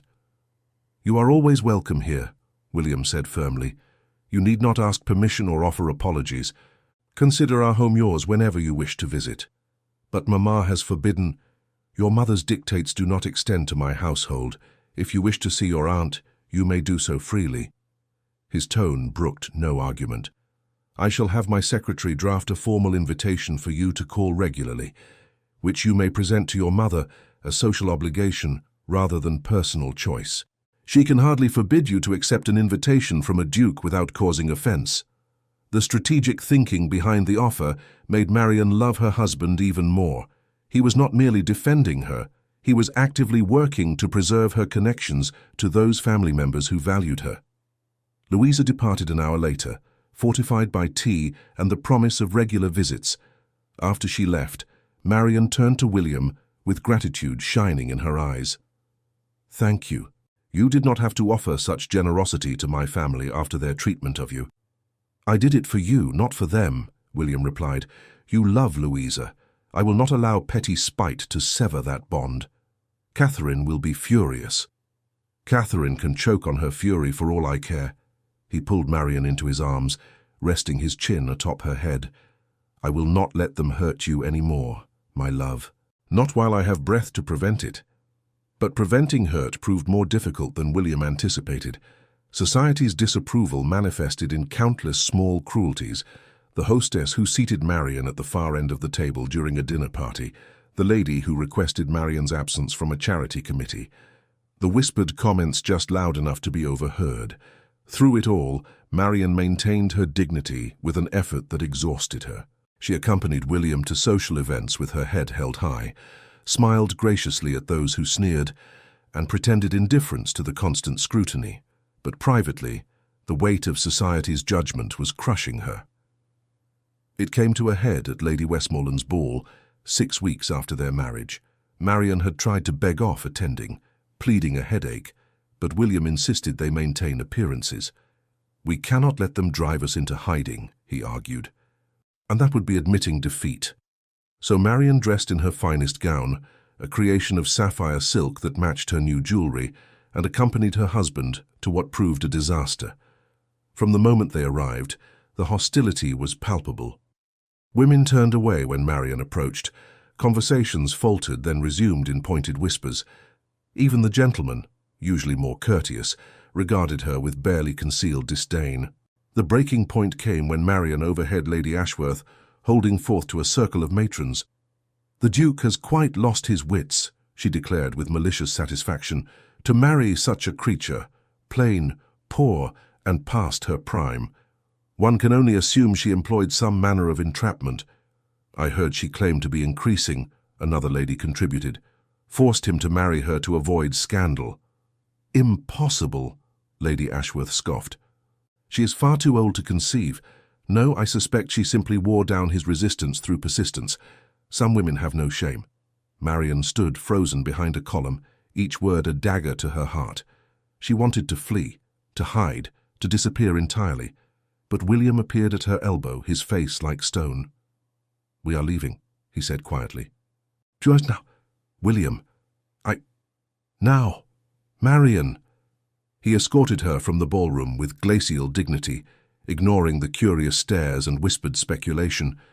Once in their carriage, the facade crumbled. William pulled Marian into his arms as she finally surrendered to tears. "I am so sorry," she sobbed. "I have ruined everything. Your reputation, your standing in society, your future. You should never have married me." "Do not," William said fiercely. "Do not apologize for existing, Marian. Those people are beneath contempt. Their opinions mean less than nothing to me. But they are your peers, your social circle. How can you simply dismiss them?" "Quite easily, as it happens." He tipped her face up, forcing her to meet his eyes. "Listen to me carefully, my love. I chose you knowing exactly what the consequences would be. I chose you because I wanted you, because I needed you, because my life was empty without you. That has not changed, and it will not change regardless of what idiots like Lady Ashworth say. But your position, my position is secure. I am a duke, Marian. I could marry a serving girl and society would eventually accept it because they have no choice. You are not even that far removed from their ranks. You are a gentleman's daughter, educated and refined. Their mockery says everything about their pettiness and nothing about your worth." Marian wanted to believe him, but the wounds were too fresh. "Perhaps we should retire to Derbyshire," she suggested. "Leave London and its cruelty behind." "We could," William agreed. "But that feels like retreat. I would prefer to stand and fight. I am tired of fighting." He was silent for a long moment, his hand stroking her hair with gentle repetition. "Then we shall rest," he said finally. "Go to Derbyshire, spend time away from this madness, but we will return, Marian. I will not allow them to drive us permanently away." They departed for Derbyshire the following week. The estate proved everything William had promised, a gracious manor house surrounded by extensive gardens and rolling parkland. The servants welcomed their new duchess with genuine warmth, uninfluenced by London gossip. For the first time since their marriage, Marian felt she could breathe freely. The days settled into a pleasant rhythm. Mornings were spent exploring the estate or working in the gardens. Afternoons brought reading, correspondence, and quiet conversation. Evenings were devoted to music, cards, and the growing intimacy between husband and wife. Marian discovered that marriage to William was everything she had not dared hope for. He was attentive without being smothering, affectionate without being demanding. They could spend hours in comfortable silence or talk deep into the night about everything and nothing. The physical aspect of their union, initially awkward, had evolved into something beautiful and affirming. "I have never been this happy," she confessed one evening as they sat before the library fire. "Even with all the difficulties in London, this, being your wife, it is more than I ever dreamed possible." William pulled her closer, pressing a kiss to her temple. "Then we are well matched, for you have brought joy I thought forever beyond my reach." The peace lasted 3 months. Then the letter arrived from London, delivered by William's secretary who had remained in town to manage affairs. William read it with growing fury, his expression darkening with each paragraph. "What is it?" Marian asked, alarmed by his reaction. "A letter from my cousin Reginald," William said tightly. "It seems the gossip has taken a more malicious turn. There are rumors that you married me under false pretenses, that you claim to be increasing to force my hand. But that is absurd. We both know. Of course it is absurd. But the rumor has gained traction, apparently, fueled by Lady Ashworth and her circle. Reginald writes that our credibility is suffering. He urges me to address the slander publicly or risk permanent damage to the family name." Marian felt sick. How does one address such lies? What could we possibly say that would convince them? "I have no intention of defending you against such filth," William replied grimly. "But I will not allow Lady Ashworth to spread malicious falsehoods unchecked. I shall return to London and address this directly. I am coming with you. Marian, that may not be wise, confronting your accusers." "I am coming with you," she repeated firmly. "These lies concern me. I will not hide in Derbyshire while you fight alone." William studied her face, seeing the determination there. Finally, he nodded. "Very well. We face this together." The journey back to London was accomplished in tense silence, both of them preparing mentally for the battle ahead. William's strategy was simple: confront Lady Ashworth directly and demand a public retraction of her claims. Marian's role was to stand beside him, visible proof of her dignity and his continued regard. They went first to Lady Ashworth's residence, requesting an audience that could not be refused without causing offence. The lady received them in her drawing room, her expression suggesting she had bitten into something sour. "Your Grace," she greeted William with a curtsy, pointedly ignoring Marian. "To what do I owe this unexpected visit?" "You know precisely why I am here, Lady Ashworth," William replied coldly. "Shall the rumours you have been spreading about my wife cease immediately, or I shall make you regret ever learning her name?" Lady Ashworth's eyes widened with feigned innocence. "Rumours? I am certain I do not know what you mean, Your Grace." "You have been telling anyone who will listen that my wife trapped me into marriage with false claims of pregnancy. You will retract those statements publicly, or I shall ensure you are ostracized from every drawing room in London." "You have no such power," Lady Ashworth blustered, though uncertainty flickered in her eyes. "Do I not? I am the Duke of Harrington. My family predates the Ashworths by 3 centuries. My influence in society and Parliament far exceeds yours. If I choose to destroy you, Lady Ashworth, you will find yourself with no allies and fewer friends. Your daughters will become unmarriageable. Your sons will be blackballed from their clubs. Is your petty malice worth such consequences?" The threat was delivered with icy precision. Lady Ashworth blanched, recognizing the steel beneath William's words. "Your Grace, I merely repeated gossip I heard from others." "You originated it," William interrupted. "Do not insult my intelligence by claiming otherwise. You have 3 days to issue a public apology to my wife. If you fail to do so, I shall make good on my promise. Do we understand each other?" "Yes," Lady Ashworth whispered, her earlier bravado evaporating. "Yes, Your Grace." "Excellent. Come, Marian. The air here has become rather foul." They departed without another word, leaving Lady Ashworth white and shaken. In the carriage, Marian released the breath she had been holding. "That was rather magnificent," she said. "That was necessary," William corrected. "I will not allow anyone to malign you unchecked. Lady Ashworth needed to understand that attacking you means attacking me, and I am a considerably more formidable enemy than she anticipated." True to William's prediction, Lady Ashworth issued a carefully worded apology within 2 days. It appeared in the Times, expressing regret for any misunderstandings regarding the Duchess of Harrington and acknowledging that all previous speculation had been entirely without foundation. The retraction was grudging but public, and its effect was immediate. Invitations began arriving again at the ducal residence. Hostesses who had pointedly excluded Marian now wrote expressing hopes that Her Grace might honour their gatherings with her presence. The change was mercenary rather than genuine, motivated by fear of William's influence rather than any real acceptance of Marian, but it represented progress nonetheless. "You see," William said as they reviewed the latest batch of invitations, "society responds to strength, show weakness, and they devour you, display power, and they bow." "It is a rather cynical philosophy," Marian observed. "Perhaps, but effective." He set aside the invitations, turning his attention fully to her. "How are you truly faring, my love? These past months have been difficult. I know you have borne the brunt of society's cruelty with grace, but I also know it has cost you dearly." Marian considered the question carefully. How was she faring? The constant scrutiny had been exhausting, the whispers and snubs painful. But there had also been unexpected joys, the deepening bond with William, the respect of the servants, the knowledge that she had value beyond her usefulness to others. "I am well," she said finally. "Not unscathed, perhaps, but well. I have you, William, and that compensates for a multitude of social difficulties." "You should not have to compensate for anything," he replied, frustration evident in his voice.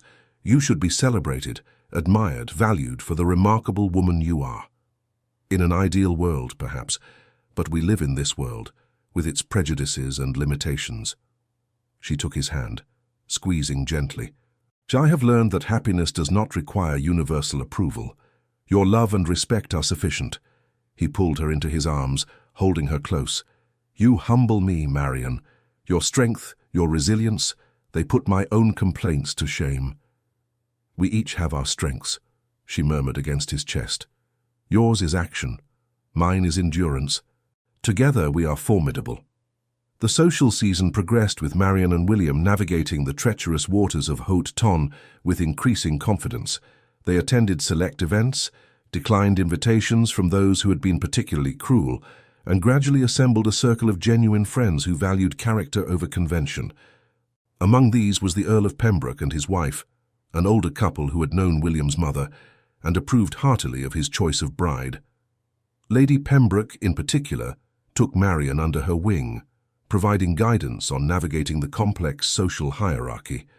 "You must understand," she told Marian over tea one afternoon, "that society will always fear what it cannot control. You represented chaos, a woman who violated every expectation by capturing a duke's heart. They lashed out because your success threatened their comfortable assumptions." "I threatened nothing," Marian protested. "I merely accepted the regard of a man who chose to offer it." "Precisely. You accepted rather than schemed, which made your triumph all the more disturbing to those who believe marriage must be a calculated campaign." Lady Pembroke smiled warmly. "But you have weathered the storm admirably, my dear. In time, you may even find yourself admired for the very qualities they initially scorned. I doubt that sincerely. Then you underestimate the Tonne's capacity for revision. Once you produce an heir, all will be forgiven. They may even claim they supported you from the beginning." The mention of an heir made Marian's stomach clench. It had been 4 months since the wedding, and she had not yet conceived. Each month brought renewed disappointment and, increasingly, fear that Catherine had been right, that she was too old, that her body would not cooperate, that she would fail in her most fundamental duty as a duchess. William had said nothing, but Marian wondered if he noticed, if he worried, if he regretted choosing a bride who might not provide the heirs his title required. The anxiety gnawed at her, souring her happiness with persistent dread. Her fears crystallized into certainty one evening when she overheard William speaking with his steward in the study. She had been passing the half-open door when her own name arrested her steps. "The entail requires a direct heir, Your Grace," the steward was saying. "If the Duchess proves unable to conceive, we should discuss alternative arrangements for the succession." "There is time yet," William replied. "We have been married only a few months." "Of course, Your Grace. Though given Her Grace's age, time may be more limited than one might prefer. If I may speak plainly—" Marian did not wait to hear more. She fled to her chambers, humiliation and despair warring within her. They were already discussing her failure, already planning for her inadequacy. She had known this was a possibility, had even tried to warn William, but hearing it confirmed so boldly devastated her. She was still sitting dry-eyed and shaking when William entered an hour later. "Marian, you did not come down for dinner. Are you unwell?" "I heard you," she said flatly, "speaking with Mr. Harrison about the succession. About my failure to conceive." William's expression tightened. "You were not meant to hear that conversation." "Clearly, but I did. And now I know what you truly think." The words tumbled out, fueled by fear and pain. "You regret marrying me. You regret choosing a woman too old to give you children." "That is not true," William said sharply. "Marian, you are distorting." "Am I?" "Your steward spoke of alternative arrangements. You did not deny the concern about my age." She stood abruptly, unable to remain still. Perhaps Catherine was right. Perhaps I have trapped you into a marriage that will bring you nothing but disappointment. "Stop!" William crossed the room in 3 strides, gripping her shoulders firmly. "You will stop this immediately. I have never regretted marrying you, not for one moment. Not even if we remain childless for the rest of our days. You say that now, but I say it now, and I will continue saying it every day for the rest of our lives, if necessary." He gentled his grip, his expression softening. "Marian, listen to me. Mr. Harrison raised the issue of succession because it is his duty to consider all eventualities. I told him there was time because there is. You are 35, not ancient. Many women conceive at your age or older, but many do not," Marian whispered. "And if I am among those who cannot, then we shall deal with that if and when it occurs. I have cousins aplenty to inherit if necessary. The estate will not fall into ruin." He cupped her face, forcing her to meet his eyes. "I married you for yourself, Marian, not for your womb. If children come, I shall be delighted. If they do not, I shall still count myself the most fortunate of men for having you." "How can you mean that? An heir is essential." "You are essential," he interrupted. "You, Marian, your presence, your love, your companionship, those are what matter to me. The rest is merely duty, and duty holds no appeal when compared to happiness." Marian searched his face for signs of falsehood or reassurance offered merely to comfort her. She found only sincerity and a tenderness that made her throat constrict with emotion. "I'm afraid," she confessed, "afraid of failing you, of proving Catherine right, of being the wrong choice after all." "You could never be the wrong choice." William drew her into his arms, holding her with gentle strength. "You are my choice, Marian. The only choice that matters. Everything else is secondary." She clung to him, drawing comfort from his solid presence. Perhaps he meant what he said. Perhaps love could indeed be enough, even without the children society demanded. It was a radical notion, one that violated every expectation placed upon ducal marriages, but then their entire union had been built on defying convention. "I love you," she said against his chest, "so very much. And I love you." He pressed a kiss to the top of her head. "That is all we need, truly. The rest is merely decoration." 3 weeks later, Marian woke feeling distinctly unwell. The nausea that had plagued her for the past several mornings intensified, and she barely made it to the wash basin before losing the contents of her stomach. When the spasm passed, she sat back on her heels, heart pounding with sudden realization. She was late, nearly a fortnight late, in fact, though she had attributed the irregularity to stress. Combined with the morning sickness, the tender breasts, the unusual fatigue, all signs pointed to one conclusion: she might be with child. The possibility filled her with equal parts terror and exhilaration. She wanted desperately to tell William, but feared premature announcement. What if she was mistaken? What if her body was merely playing cruel tricks? Better to wait, to be certain, before raising hopes that might be dashed. She consulted with the family physician discreetly, enduring an examination that left her blushing furiously. Dr. Winters emerged from his ministrations with a satisfied expression. "Congratulations, Your Grace. By my estimation, you are approximately 6 weeks along. All appears normal and healthy. 6 weeks."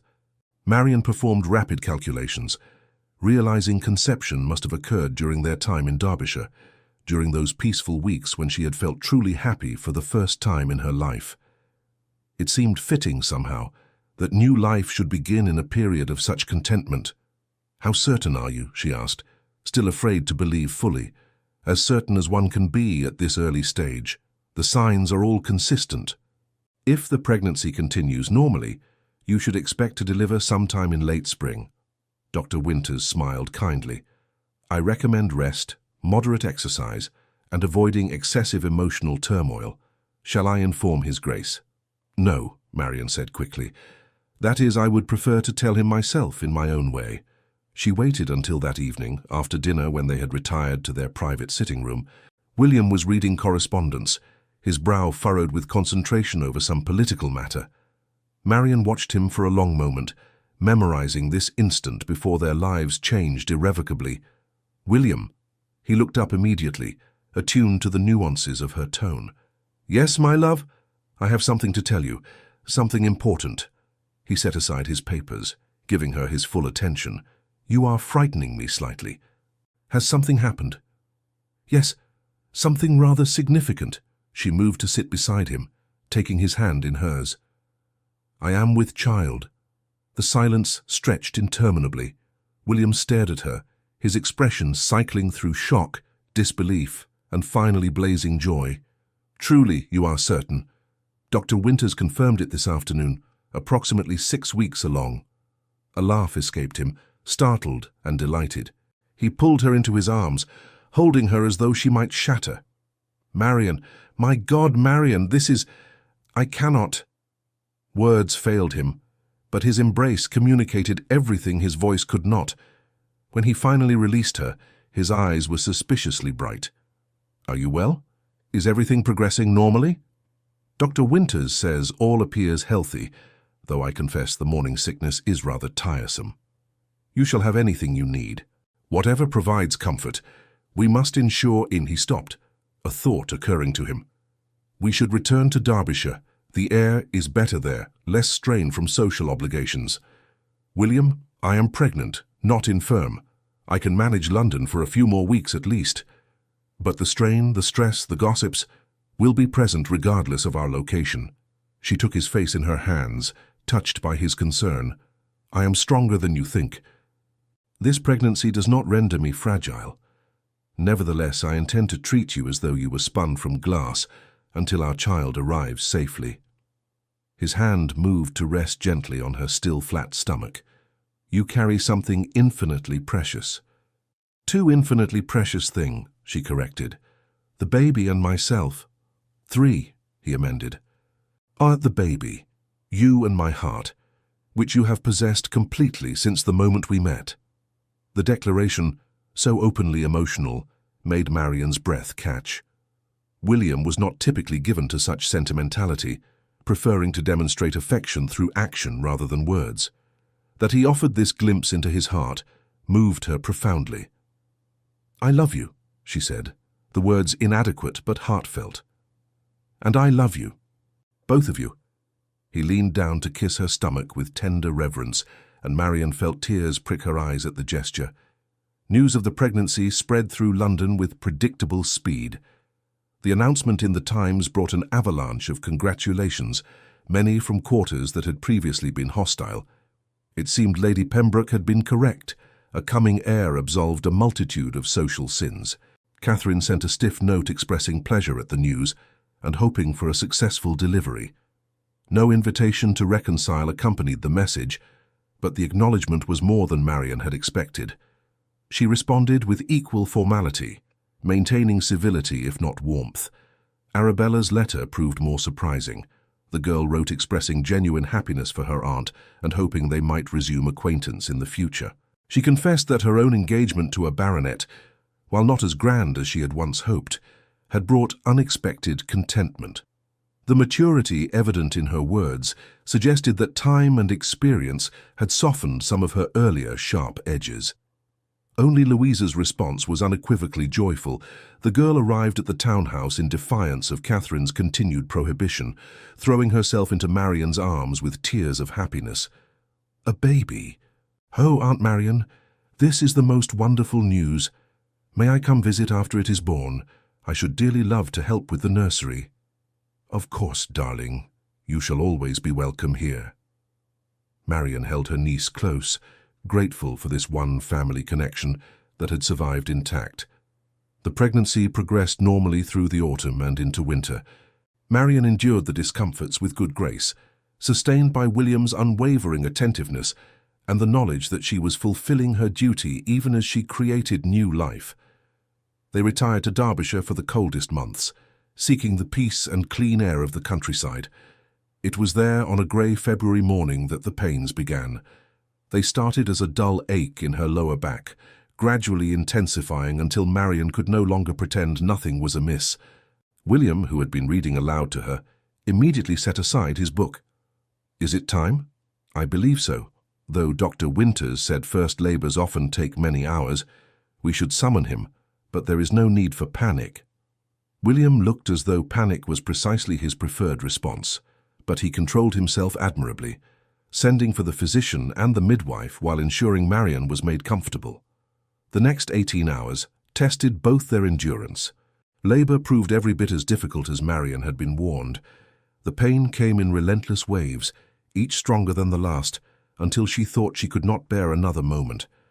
William remained at her side, despite the midwife's protests that birthing rooms were no place for husbands. Holding Marian's hand and murmuring encouragement, even when she cursed him for getting her into this condition. "I'm never doing this again," she panted during a brief respite between contractions. "Whatever you wish, my love," William agreed, looking nearly as haggard as she felt. "I mean it. This one child shall have to suffice. Absolutely. One is perfect, ideal even. The midwife caught Marian's eye and smiled knowingly. She had clearly heard such declarations before and understood they rarely survived beyond the first year of parenthood. Finally, after what felt like an eternity, the baby arrived in a rush of blood and fluid. The midwife caught the infant expertly, holding it up for examination. A girl, your graces, small but healthy.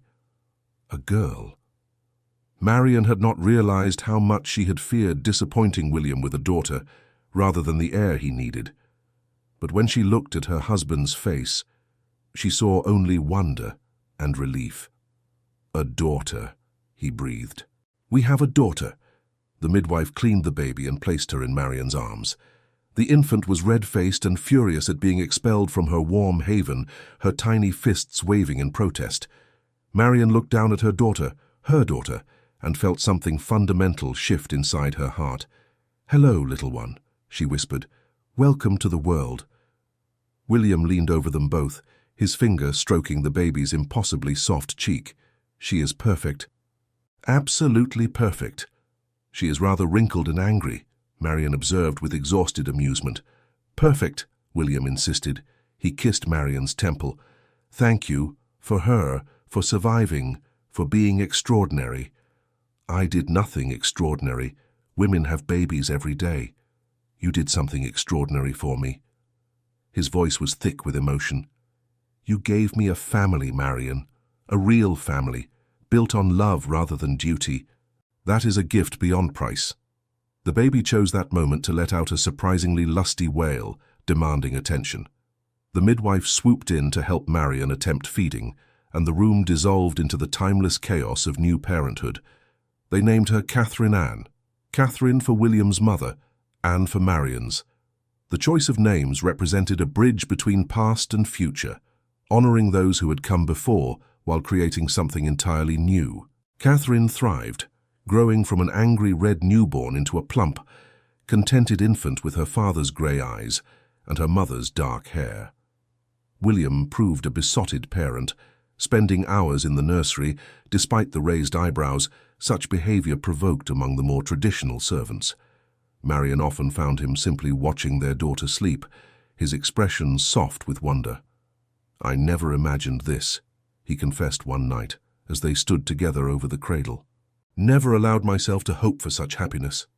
"Nor did I," Marian agreed. "For most of my life, I believed I would remain forever on the periphery, useful but unseen, necessary but unvalued. You changed all that, William." He pulled her close, and they stood united in the darkness, watching their daughter dream. In that moment, Marian reflected on the improbable journey that had brought her here, from invisible spinster to beloved wife and mother, from worthless burden to valued partner. It had required courage she had not known she possessed, a willingness to accept happiness when it was offered, rather than retreating into familiar misery. It had demanded she redefine herself on her own terms, rather than accepting society's narrow definitions. Most importantly, it had taught her that worth was not determined by youth or beauty or conventional accomplishment, but by the content of one's character and the love one could give and receive. Spring arrived, and with it came their return to London. Society received them with considerably more warmth than before. The successful delivery of a healthy child had accomplished what no amount of social maneuvering could achieve. It had rendered Marian respectable. Invitations flooded in. Hostesses competed for their attendance, and former detractors now praised the Duchess of Harrington's dignity and grace. "How quickly they forget their cruelty," Marian observed, as she sorted through the latest batch of invitations. "They do not forget," William corrected. "They simply revise history to place themselves on the winning side. It is the way of society." A rather depressing assessment, but accurate. He looked up from his newspaper. "Does it bother you, their sudden admiration after months of scorn?" Marian considered the question. "Less than it might have. I have learned that others' opinions of me are merely that, opinions. They do not define my value or determine my happiness. Only I can do that." "When did you become so wise?" "Approximately 9 months ago, when a certain duke forced me to recognize my own worth by valuing me so completely. William set aside his newspaper, crossing to where she sat. He pulled her to her feet, drawing her into his arms with the easy intimacy of long practice. You give me too much credit. The worth was always there, so I merely had the good sense to recognize it. Nevertheless, you changed my life, William. Changed me. I am not the same woman who fell in a ballroom and expected to be left lying on the floor. No, he agreed. You are stronger now, more confident. Though I confess I miss that woman's gratitude. She was far more deferential than my current Duchess. Marian laughed, swatting his chest lightly. Your current Duchess has learned she need not be deferential to be valued. A dangerous lesson. He kissed her nose. I have created a monster. You have created a partner. There is a difference. Indeed there is. His expression sobered, becoming tender. I want you to know something, Marian. These months with you and Catherine, they have been the happiest of my life. Not because you fulfilled some duty by providing an heir, but because you have given me what I never dared hope for. A home filled with love, rather than merely beautiful objects. The confession moved Marian deeply. And you have given me purpose beyond usefulness, value beyond function. We have saved each other, I think. Then we are the most fortunate of fools, to have found salvation in each other when society predicted only disaster. They stood together in the morning light streaming through the windows, two people who had defied expectations to build something genuine and lasting. Outside, London continued its endless social dance.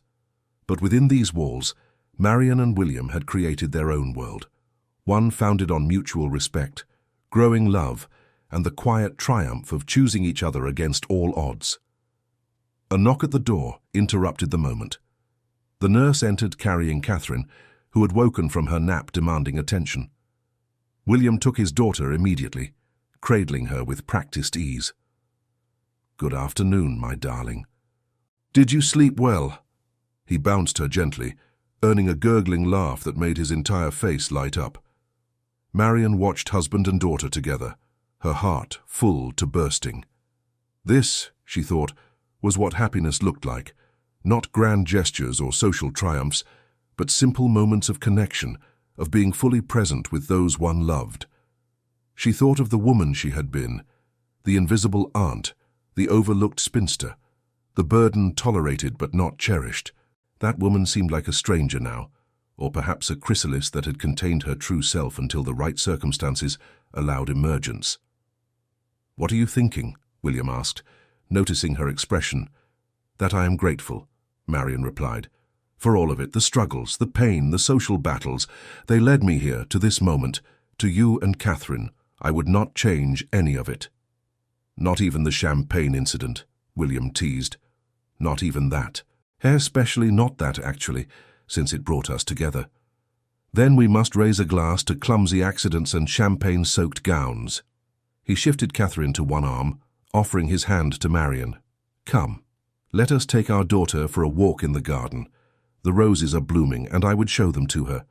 Marian took his hand, and together they walked into the spring afternoon, their daughter cradled between them.